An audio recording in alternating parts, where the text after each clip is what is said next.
राजकारणात कसा प्रवेश झाला आणि मग कसं आलं हे मलाही कळलं नाही.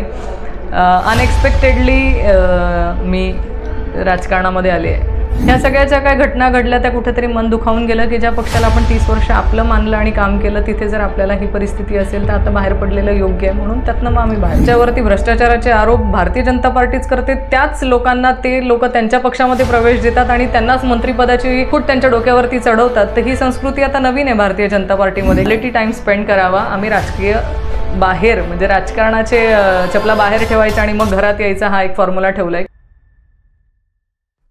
नमस्कार मित्रांनो, आपण अशा एक व्यक्तीचा एक इंटरव्ह्यू करत आहोत ज्या व्यक्तींनी शिक्षण क्षेत्रामध्ये, सहकार क्षेत्रामध्ये, सामाजिक क्षेत्रामध्ये एक उंच भरारी घेतल्या आहेत. त्या पेशाने ॲडव्होकेट आहेत, तरी देखील त्यांनी समाजकारण, राजकारण यांच्याशी त्यांची निगडीत एक वेगळी नाव तयार केले आहे. अशा आहेत राष्ट्रवादी काँग्रेसच्या प्रदेशाध्यक्ष advocate Rohini Khadse madam. Rohini Khadse madam, आपलं खूप खूप स्वागत.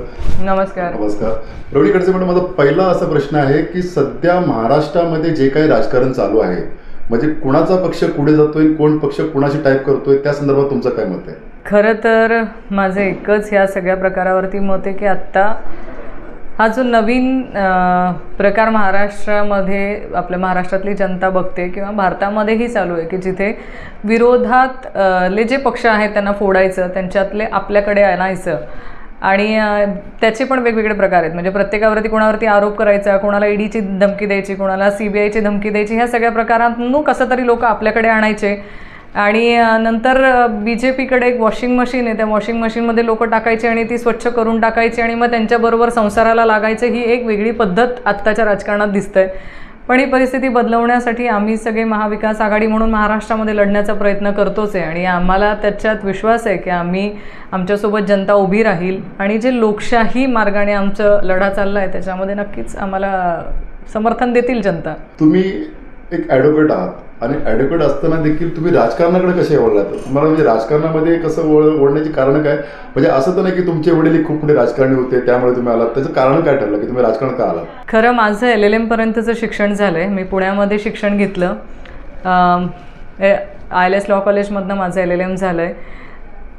राजकीयदृष्ट्या मी कधी इकडे येईल असं कधी विचार केला नव्हता, कारण माझे मोठे भाऊ निखिल दादा खडसे हे राजकारणामध्ये होते आणि ते चांगल्या रीतीने सक्षमरित्या ते काम करत होते. त्याच्यामुळे माझा राजकारणाशी काही संबंध नव्हता. मी माझ्या करिअरमध्ये मी बिझी होते. पण त्यांच्या जाण्याने घरामध्ये एक पोकळी तयार झाली. माझ्या वडिलांचे म्हणजे खडसे साहेबांचे काही हेल्थ इश्यूज झाले आणि त्या हेल्थ इश्यूजमुळे मग मला पुणे सोडून त्यांच्यासोबत राहणं गरजेचं होतं. कारण एक तर मानसिक आणि शारीरिक ह्या दोघंही अडचणींमध्ये माझ्या वडिलांना कुठेतरी आपण साथ दिली पाहिजे आणि त्यांना त्यावेळेस गरज असताना म्हणून आम्ही सगळे मुक्ताईनगरला शिफ्ट झालो. आणि मग एक बंद पडलेली सूतगिरणी जी 20 वर्ष बंद होती, त्या सूतगिरणीला चालू करण्यासाठी मी प्रयत्न केले आणि ती चालू पण झाली. आणि मग हळूहळू राजकारणात कसा प्रवेश झाला आणि मग कसं आलं हे मलाही कळलं नाही. अनएक्सपेक्टेडली मी राजकारणामध्ये आले आहे. आपले वडील खूप मोठे राजकारणी आहेत आणि महाराष्ट्रामध्ये आणि देशामध्ये भाजप सरकार आणि भाजपचे कार्यकर्ते निवडून आणण्यामध्ये त्यांची एक धमक होती. पण मागच्या काही 8-10 वर्षामध्ये असं काय झालं की खडसे साहेबांचं आणि भाजपचं एक वेगळंच ट्युनिंग महाराष्ट्राने बघितलेलं आहे. त्या संदर्भात काय बोला? भाजपचं आणि खडसे साहेबांचं ट्युनिंग वेगळं आहे असं मी म्हणणार नाही. कारण भारतीय जनता पार्टीवरती आम्ही मनापासून प्रेम केलं आहे. म्हणजे गेली 30 वर्ष झाले बाबांनी पक्ष वाढवला आणि त्यांचं रक्ताचं पाणी करून तो पक्ष वाढवला आहे. त्याच्यामुळे त्यांना पक्षाबाबतीत काही त्यांचा रोष आहे किंवा असं नाही आहे, पण काही ठराविक लोकांच्या बाबतीमध्ये त्यांचा रोष होता की त्यांना त्रास दिला. आणि म्हणून मग ह्या निर्णयापर्यंत आम्ही आलो की आत्ता जिथे सन्मान मिळत नाही, जिथे आपल्याला डावललं जात आहे, म्हणजे माझ्या विधानसभेच्या इलेक्शनमध्येही मला तिकीट देऊन मग मला पाडण्यात आलं. ह्या सगळ्या ज्या काय घटना घडल्या त्या कुठेतरी मन दुखावून गेलं की ज्या पक्षाला आपण 30 वर्ष आपलं मानलं आणि काम केलं तिथे जर आपल्याला ही परिस्थिती असेल तर आता बाहेर पडलेलं योग्य आहे. म्हणून त्यातनं मग आम्ही बाहेर. म्हणजे कुठे ना कुठे भाजप हे कुठे ना कुठे एकेरी भूमिका घेते असं वाटतं तुम्हाला? जे भाजपचे वरिष्ठ नेते ते कुठे ना कुठे एकेरी भूमिका घेतात, कुठे ना कुठे व्यक्ती केंद्रित झालं असं वाटतं तुम्हाला? व्यक्तिकेंद्रित म्हणता येणार नाही, पण आता भाजपाची भूमिका बदलली. आधी भाजपासाठी ज्यांनी खस्ता खाल्ल्या होत्या त्यांना पक्ष पदं द्यायची आणि त्यांना त्यांचं योग्य तो न्याय देण्याचा प्रयत्न करायचा. पण आता दुसऱ्या पक्षातले ज्यांच्यावरती भ्रष्टाचाराचे आरोप भारतीय जनता पार्टीच करते, त्याच लोकांना ते लोक त्यांच्या पक्षामध्ये प्रवेश देतात आणि त्यांनाच मंत्रिपदाची मुकुट त्यांच्या डोक्यावरती चढवतात. तर ही संस्कृती आता नवीन आहे भारतीय जनता पार्टीमध्ये, की ज्यांनी खस्ता खाल्ल्या आहेत, म्हणजे पंकजाताई मुंडे यांच्या वडिलांनी पण पक्षामध्ये खस्ता खाल्ल्यात, त्यांनी स्वतःही खाल्ल्यात. आजही त्यांची जी परिस्थिती आहे ती प्रत्येक जण महाराष्ट्रामध्ये बघतोय. आम्ही खडसे साहेब असतील, यांनी 30 वर्ष रक्ताचं पाणी करून पक्ष वाढवलाय आणि त्यांना ज्या परिस्थितीमध्ये डावलण्यात आलं, त्यांना जो काय त्रास झाला, तो त्रास हा प्रत्येक महाराष्ट्रातल्या व्यक्तीने बघितलेला आहे. म्हणून थोडीशी आता त्यांची भारतीय जनता पार्टीची विचारधारा बदलली आहे असं आपल्याला म्हणायला लागणार आहे. महाराष्ट्रामध्ये अशी चर्चा आहे की एकनाथ खडसे राष्ट्रवादीमध्ये गेले, त्यांची मुलगी राष्ट्रवादीमध्ये, पण त्यांची सून किंवा तुमची वहिनी अजून देखील भाजप खासदारच आहे. त्या संदर्भात काय बोलाल?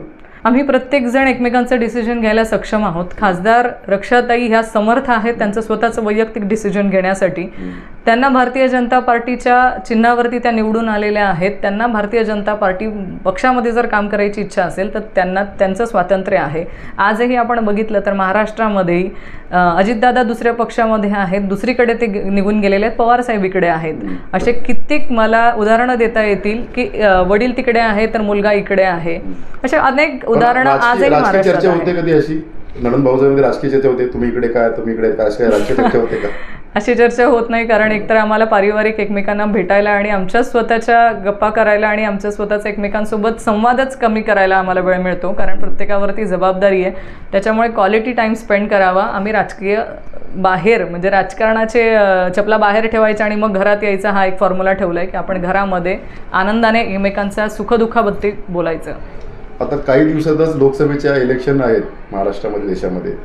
तर ह्या लोकसभेच्या इलेक्शनमध्ये महिलांना किती टक्के आरक्षण भेटलं पाहिजे? महाराष्ट्रामध्ये महिलांनी किती टक्के आरक्षणावर सीटा लढवल्या पाहिजे आणि देशामध्ये किती टक्के लढल्या पाहिजे? आता भारतीय जनता पार्टीने ज्या प्रकारे आरक्षणाच्या बाबतीमध्ये मोठ्या मोठ्या जाहिराती केलेल्या आहेत की आम्ही आरक्षण देतोय, तर मला असं वाटतं की ह्या 2024च्या इलेक्शनमध्ये लोकसभेमध्ये आणि विधानसभेमध्येही भारतीय जनता पार्टीनेच, केंद्र सरकारने जाहीर करावं की 50% महिलांना तिकीट दिलं जाईल. म्हणजे आमच्यासारख्या ज्या आज महिला काम करतायत त्या प्रत्येकाला न्याय देण्याचं काम करावं ना त्यांनी. राष्ट्रवादीचा काय अजेंडा आहे? राष्ट्रवादी किती टक्केमध्ये महिलांना आरक्षण देणार किंवा राष्ट्रवादी काँग्रेस पक्षामध्ये आधीपासूनच आदरणीय पवार साहेबांनी महिलांना त्यांचं योग्य ते स्थान देण्याचा प्रयत्न केलाय आणि जास्तीत जास्त महिलांना पुढे आणण्यासाठी त्यांनी कायमच प्रयत्न केलाय आणि जास्तीत जास्त महिलांना तिकीट देण्याचं काम नक्कीच पवार साहेब करतील, आम्हाला विश्वास आहे. महाराष्ट्रामध्ये वुमेन ट्रॅकिंगचा प्रश्न खूप मोठा झालेला आहे. म्हणजे प्रत्येक गावखेड्यातनं मोठ्या प्रमाणात मुली, महिला वुमेन ट्रॅकिंगचा शिकार झालेल्या आहेत आणि सरकार म्हणून काहीच जिम्मेदारी होत नाही किंवा सामाजिक संघटना म्हणून पण काही जिम्मेदारी होत नाही. त्या संदर्भात काय बोलाल? आज नक्कीच जर तुम्ही आकडा बघितला तर महिला कुठे आहेत, सापडत नाही आहेत, अशा बऱ्याच महिलांच्या तक्रारी आपल्याला पोलीस स्टेशनला दिसत आहेत. पण याचा कुठेही मागोवा घेतला जात नाही आहे की महिला ह्या नेमक्या गेल्या कुठे आहेत, कोणासोबत पळून गेल्या आहेत का, कुठे त्यांना मारून टाकण्यात आलं आहे का, कुठे त्यांच्यावरती बलात्कार झाला, याचं कुठे रेकॉर्डला दिसत नाही आपल्याला की त्यांनी शोध लावलेला आहे. त्याच्यामुळे मला असं वाटतं पोलीस यंत्रणा एकतर ते चौकशी करण्यामध्ये अपयशी ठरत आहे किंवा सरकारला महिलांच्या बाबतीमध्ये काहीही घेणं देणं नाही आहे. त्याच्यामुळे तुम्ही तुमच्या जीवाने मरा का काय करा ते तुमचं तुम्ही हे करायचं आहे. बाकी सरकारला याच्यामध्ये कुठेही दिसत नाही, कारण बलात्काराच्या केसेस वाढलेल्या आहेत, लहान लहान मुलींवरती अत्याचाराच्या घटना वाढलेल्या आहेत. आज महिला हरवलेल्या महिलांची संख्या मोठ्या प्रमाणामध्ये आहे. अशा बऱ्याचशा घटना आहेत की त्या तुमचे मन हेलवून टाकतात. पण पोलीस यंत्रणा अजूनही अकार्यक्षम आहे ह्या सगळ्यांच्या बाबतीमध्ये, हे मान्यच करायला पाहिजे. कुठे ना कुठे पोलीस यंत्रणेवर दबाव असं वाटतंय तुम्हाला? दबाव म्हणता येणार नाही, पण नियंत्रण राहिलं नाहीये, पूर्णपणे नाही. आता सध्या बऱ्याच गोष्टी आपण बघतोय राजकारणामध्ये, कुठे ना कुठे कलेशाचं राजकारण चाललंय, एकेरीचं राजकारण चालू आहे, द्वेषाचं राजकारण चालू आहे आणि त्याच्यामध्ये एकनाथ खडसे साहेबांना खूप टार्गेट केलं जाते, विशेषतः भाजपच्या काही वरिष्ठ नेत्यांकडून. आणि कधीही त्यांच्यावर कारवाई बसवली जाते, कधीही त्यांच्यावर ईडीची कारवाई बसवली जाते, परत वेगवेगळ्या कारवाई बसवली जाते. त्या संदर्भात काय बोलाल? आईस म्हणजे सुप्रियाताईंचे शब्द आहे कायम, इन्कम टॅक्स, CBI आणि ED ह्या सगळ्या गोष्टींना पुढे करायचं आणि विरोधी पक्षातल्या लोकांना कुठेतरी दबाव त्यांच्यावरती तयार करायचा आणि तुम्ही एकतर आमच्याकडे या नाहीतर जेलमध्ये जा, ही संकल्पना आता नवीन आहे भारतीय जनता पार्टीची. त्यांच्याकडे गेलं तर सगळं माफ आणि सगळं स्वच्छ, जसे म्हटले वॉशिंग मशीन, भारतीय जनता पार्टीची वॉशिंग मशीन आहे, त्याच्यात टाकलं तर सगळं स्वच्छ, आणि जर तुम्ही आम्हाला समोर राहिलात आणि विरोध करत राहिलात तर तुमच्यावरती सगळ्या चौकशाचा फेऱ्या लावल्या जातील. हे सगळे महाराष्ट्र काय भारतातले सगळे जनता बघते. बारामतीमध्ये एक चर्चा चालू आहे की सुप्रियताई विरुद्ध अजित पवारांचे मेसेज सुमित्राताई त्या लढणार आहेत, असं जळगावमध्ये पण चर्चा चालू आहे की तुमच्या बहिणीच्या विरुद्ध तुम्ही लढणार आहात. त्या संदर्भात काय बोला? माझ्या कानावर दोघी चर्चा आल्या नाहीयेत. बरं, पण चर्चा चालू आहे की त्यांच्या विरुद्ध तुम्हाला तिकीट दिलं जातं. मी ऐकल्यावर मग सांगेल की खरं किती खोटं किती. मी चर्चेवरती जात नाही. समजा जर पार्टीने तिकीट दिलं, तुम्ही लढाल त्या विधानसभेवर तिकीटवर लढाल तुम्ही? मी विधानसभेचं लढणार. लोकसभेचं तुम्ही तिकीट लढाल ते? मी विधानसभेची तयारी करते. लोकसभेची नाही, बिलकुल नाही. पार्टीने तुम्हाला बोलले की तुम्ही तुमच्या बहिणीच्या विरुद्ध तुम्हाला उभं राहायचं, तुम्ही काय कराल? तो तेव्हाचा प्रश्न आहे ना, जेव्हा होईल तेव्हा बघू ना. मग तेव्हा तुम्हाला वेगळा इंटरव्ह्यू घेऊन सांगेल मी की मला काय करायचंय. आज कशाला सांगणार मी माझं जाहीर. सध्या पुढचे काय प्लॅनिंग आहे तुमच्या ॲज अ प्रदेशाध्यक्ष म्हणून? तुम्ही काय महाराष्ट्रामध्ये दौरा करायचा ठरवलं आहे. महाराष्ट्रामध्ये मेळावे घ्यायचे. जे लोकसभेमध्ये आम्ही आत्ता लढवणार आहोत त्या लोकसभा क्षेत्रामध्ये महिलांचे मेळावे आयोजित करायचे, त्यांच्याबरोबर संवाद साधायचा आणि पक्ष संघटन मजबूत कसं करता येईल याच्यासाठी प्रयत्न करतोय. आणि त्या दौऱ्याला मी सुरुवात पण केली आहे. जालना, औरंगाबाद इथे माझे दौरे झालेत ऑलरेडी आणि भविष्यामध्ये काही ठिकाणी दौरे करतेच आहेत. धन्यवाद. या होता ॲडव्होकेट रोहिणी खडसे मॅडम. यांनी अतिशय चांगल्या पद्धतीने त्यांच्या मनोगत व्यक्त केलेलं आहे. त्यांचा मुलाखतीचा एक कणखर बाणा त्यांनी ठेवलेला आहे. त्यांनी बऱ्याच प्रश्नाला अशी चढेतोड उत्तर दिले आहेत. त्या इलेक्शन लढणार आहेत काय नाही लढणार रोहितचा तो गुलत्याचाच प्रश्न सुरू ठेवलेला आहे. पण महाराष्ट्रावर चर्चा चालू आहे की आता नक्कीच इलेक्शन लढणार आहेत, पण त्या कुठल्या इलेक्शन लढणार आहेत त्याबद्दल त्यांनी स्पष्ट केलं नाहीये. मी गौतम कोरडे, कॅमेरामॅन प्रेरणा सोनी. धन्यवाद.